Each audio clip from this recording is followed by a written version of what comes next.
മധ്യ കേരളത്തിൽ ശക്തമായ മഴ തുടരുന്നു. തൃശൂരിൽ പലയിടങ്ങളിലും വെള്ളം കയറി. ഇടുക്കി പൂച്ചപ്രയിൽ ഉരുൾപൊട്ടലിൽ വ്യാപക നഷ്ടം. കോഴിക്കോട് കക്കയത്തും കൂരാച്ചുണ്ടിലും മണ്ണിടിച്ചിൽ. ശംഖുമുഖത്ത് മത്സ്യബന്ധന വള്ളം മറിഞ്ഞൊരാളെ കാണാനില്ല.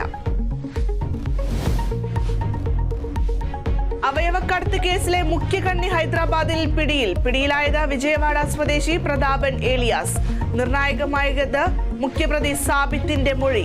പ്രതികളിൽ കൂടുതൽ പേരും ഹൈദരാബാദ്, തമിഴ്നാട് സ്വദേശികൾ. തിരുവനന്തപുരം നെയ്യാറ്റിൻകരയിൽ സാമ്പത്തിക ബാധ്യതയെ തുടർന്ന് സ്ത്രീ ജീവനൊടുക്കി. അറക്കുന്ന സ്വദേശി ലീലയാണ് ജീവനൊടുക്കിയത്. കഴുത്തിൽ മുറിവേറ്റ ലീലയുടെ മകൾ ഗുരുതരാവസ്ഥയിൽ. തളിപ്പറമ്പ് രാജരാജേശ്വര ക്ഷേത്രത്തിൽ മൃഗബലി നടന്നിട്ടില്ലെന്ന് ദേവസ്വം മന്ത്രി. വേറെ എവിടെയെങ്കിലും നടന്നിട്ടുണ്ടോ എന്ന് അന്വേഷിക്കുമെന്ന് കെ രാധാകൃഷ്ണൻ. DK ശിവകുമാറിന്റെ ആരോപണം സർക്കാർ അന്വേഷിച്ച് വസ്തുത കണ്ടെത്തണമെന്ന് രമേശ് ചെന്നിത്തല. ലോക്സഭാ തെരഞ്ഞെടുപ്പിന്റെ അവസാനഘട്ട വോട്ടെടുപ്പ് പുരോഗമിക്കുന്നു. പോളിംഗ് മന്ദഗതിയിൽ.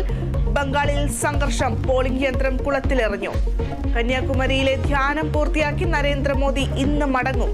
ഡൽഹിയിൽ ഇന്ത്യ മുന്നണിയുടെ യോഗം.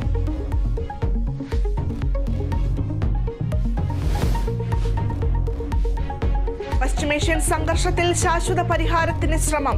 ഇസ്രായേലിന്റെ പുതിയ നിർദ്ദേശങ്ങൾ മുന്നോട്ട് വെച്ച് അമേരിക്ക. പദ്ധതി സമ്പൂർണ്ണ വെടിനിർത്തലടക്കം 3 ഘട്ടങ്ങളായി. T20 ലോകകപ്പ് ഒരുക്കങ്ങളുമായി ടീം ഇന്ത്യ. ഇന്ന് ബംഗ്ലാദേശുമായി സന്നാഹ മത്സരം രാത്രി 8 മണിക്ക് ന്യൂയോർക്കിൽ. വിരാട് കോഹ്ലി കളിച്ചേക്കില്ല.